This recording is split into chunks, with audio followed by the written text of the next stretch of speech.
ओसरलेली नव्हती, बेहोशी तशीच आहे. नाचत आहेत विठ्ठल नामामध्ये तुकोबा. विठ्ठल नाम थांबलं नव्हतं, वीणा तसाच वाजत राहिला, चिमण्या तशाच नाचत राहिल्या, पाऊल जमिनीवरती फिरकत राहिले, मुख नाम घेत राहिले. कामोबा पाहत होता, गुहा अत्यंत उंचीवरती होती. वरती जाण्यासाठी भीती वाटावी, एवढी मनाची अवस्था त्या उंचीला बघून पुन्हा एकदा हात मारली गेली. पण तुकोबांना कळलं नव्हतं, चढणं अवघड होतं, चढल्याशिवाय गत्यंतर नव्हतं मंडळी. म्हणून मग मात्र कामोबावरती चढू लागला. भाव समाधी तुकोबांची भंग पावणार नव्हती. तिथं जाऊन तुकोबांना भाव समाधीतून जागा करण्याची आवश्यकता होती. म्हणून कान्हा चढू लागला. डोंगर कपारीत पाय ठेवून कान्हा वरती चालू लागलेला. वरती चढतायत, विठ्ठल नाम सोबतीला आहे. तुकोबांच्या मुखातून बाहेर पडणारं विठ्ठल नाम कामोबाच्या सोबतीला होतं. एखाद्या कड्याच्या वरून चढत असताना कुठं पाय घसरलं तर ते विठ्ठल नाम मदतीला येऊ लागलं होतं.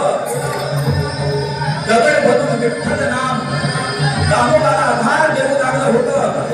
हरवलेलं विठ्ठल नाम इथं गुहेमध्ये आहे हे कामोबाला कळलं होतं. कामोबा वरती चढत गेले.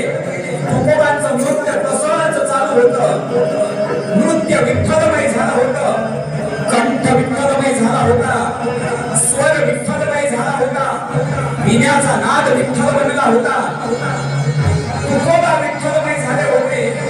कान्हा वरती गेला, तुकोबांच्या जवळ पोहोचला. तुकोबांच्या जवळ पोहोचल्यानंतर कामोबाने हात दिली, तरी सुद्धा विठ्ठलमय झालेली तुकोबांची अवस्था बंद पावली नाही. विठ्ठलमय झालेला अंतःकरण कानावरती आलं नाही.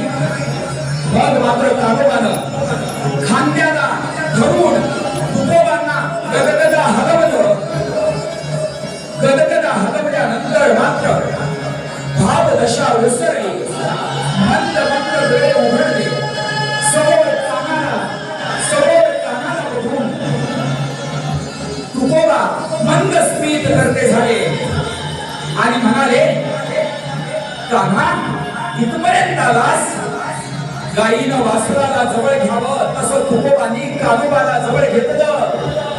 गाईनं आपल्या वासराला जवळ घ्यावं तसं तुकोबांनी कामोबाला जवळ घेतलं. श्रीरामाने भरताला आपल्या खवेत बघून घ्यावं चित्रपटावरती, असं काहीतरी इथं पुन्हा एकदा घडत होतं. डोळ्यातून आसवांचा ओघळ होता. तुकोबांच्या डोळ्यातून करुणाश्रू वाहत होते.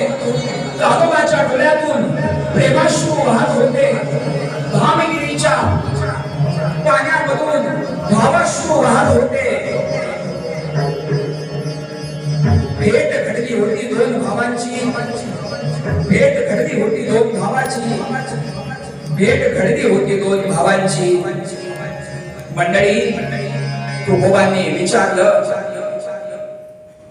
कान्हा इथपर्यंत आलास? होय दादा. कुठं होतास एवढे दिवस?